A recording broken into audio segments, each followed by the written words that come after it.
أعوذ بالله من الشيطان الرجيم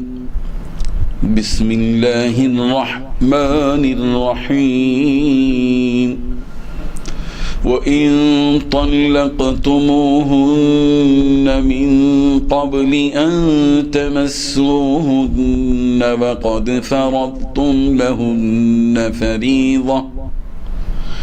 وقد فرضتم لهن فريضة فنصف ما فرضتم إلا أن يعفون أو يعفو الذي بيده عقدة النكاح وأن تعفوا أقرب للتقوى ولا تنسوا الفضل بينكم إن الله بما تعملون بصير صدق اللہ العظیم۔ حاضرین و ناظرین، یہ درس نمبر 161 ہے۔ سورہ بقرہ کی آیت نمبر 237 کی تلاوت کی گئی۔ وَإِن طَلَّقْتُمُوهُنَّ، اور اگر تم ان کو طلاق دو، من قبل، اس سے پہلے کہ، ان تمسوہن، تم نے ان کو چھوا نہیں، وقد فرضتم، حالانکہ تم مقرر کر چکے، لہن فریضہ، ان کے لیے مہر، فنصف ما فرضتم، تو جتنا تم نے مقرر کیا اس کا آدھا ہے، الا ان یعفون، مگر یہ کہ اگر وہ عورت معاف کر دے، او یعفو الذی، یا وہ شخص معاف کر دے، بیدہ، جس کے ہاتھ میں ہو عقدۃ النکاح، نکاح کی گرہ، وان تعفو، اور یہ کہ تم معاف ہی کر دو، اقرب للتقوی، تقوی کے زیادہ قریب ہے، ولا تنسوا الفضل، اور مت بھولو آپس میں احسان کرنا، ان اللہ، بے شک اللہ، بما تعملون بصیر، جو کچھ تم کر رہے ہو دیکھ رہا ہے۔ آیت کا پورا ترجمہ سماعت فرمائیے۔ اور اگر تم ان کو اس سے پہلے طلاق دے دو کہ ان کو چھوا ہو، حالانکہ ان کے لیے مہر مقرر کر چکے ہو، تو اس صورت میں اس کا آدھا ہے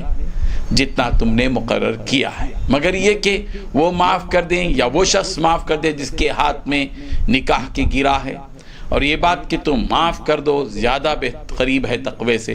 اور نہ بھولو آپس میں احسان کرنے کو، بے شک اللہ تبارک و تعالیٰ اس کو دیکھنے والا ہے جو کچھ تم کرتے ہو۔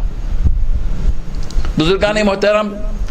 جیسا کہ آپ جانتے ہیں کہ پچھلی آیت میں ایک صورت طلاق کی بتائی گئی تھی کہ ایک آدمی کا نکاح ہوا، نکاح کے فوری بعد اس نے بغیر خلوت کے، بغیر چھوئے کے، بغیر جماع کے اس نے طلاق دے دی، اور مہر بھی مقرر نہیں ہوا تھا، تو ایسی صورت میں مہر بالکل معاف۔ یہ دوسری صورت یہاں اس آیت پہ بیان کی جا رہی ہے، وہ دوسری صورت یہ ہے کہ نکاح ہوا، مہر بھی مقرر ہوا، لیکن اس نے خلوت سے پہلے، جماع سے پہلے، مباشرت سے پہلے طلاق دے دی، تو ایسی صورت میں آدھا مہر لازم ہوگا۔ یہ اصول یہاں پر بیان کیا گیا ہے۔ لیکن یہاں ایک بات یہ بھی بتا دی گئی ہے کہ اگر عورت خود ہی اس آدھے مہر کو بھی معاف کر دے تو ظاہر بات ہے یا تو عورت معاف کر دے، یا یہ کہ جس کے ہاتھ میں نکاح کی گرہ ہے، وکیل، بچی کا باپ یا بچی کا بھائی وغیرہ جو بھی ہے، ولی بنتے ہیں، جو ذمہ دار بن کے نکاح کرا رہا ہے، اس کا ولی جو ذمہ دار ہے، جس کے ہاتھ میں نکاح کی گرہ ہے، جس کے پاس کنٹرول ہے نکاح کا، وہ خود ہی معاف کر دے، چلو بھئی کوئی بات نہیں، آدھا مہر بھی مت دو بھئی، چھوڑ دو بھئی، کوئی مسئلہ نہیں، تو ایسی صورت میں وہ آدھا مہر بھی معاف ہو جائے گا۔ اللہ تبارک و تعالیٰ یہاں یہ بتا رہے ہیں کہ تم اگر معافی کر دو پورا، یہ تقوی سے زیادہ قریب ہے۔ اور یہ بات بھی اللہ تبارک و تعالیٰ نے بتائی کہ دیکھو آپس میں ایک دوسرے کے ساتھ احسان کرنے کو مت بھولو، روش احسان کے رکھو، ہمیشہ روش احسان کے رکھو، انصاف یا ظلم، انصاف کرو ٹھیک ہے، یہ انصاف سے بڑھ کر احسان ہے، حق مانگنے سے بڑھ کر یہ کہ تم حق کو معاف کر دو،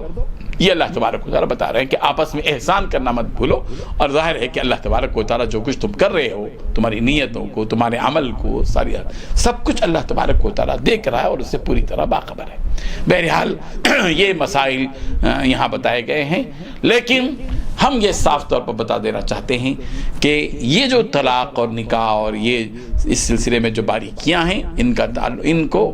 اپنے جہاں اس قسم کے واقعات پیش آ جائیں اسی درس پر اکتفا نہ کریں جو معلومات آپ کو بتا دی گئے ہیں، بلکہ مفتیان کرام سے صحیح صورتحال بتلائی جائے اور پھر اس سلسلے میں فتویٰ لے کر اس کے مطابق عمل کیا جائے۔ اسی میں عافیت ہے، اسی میں سلامتی ہے۔ اللہ تبارک و تعالی ہم سب کو عمل کی توفیق عطا فرمائے۔ وآخر دعوانا ان الحمدللہ رب العالمین۔ لا الہ الا اللہ، لا الہ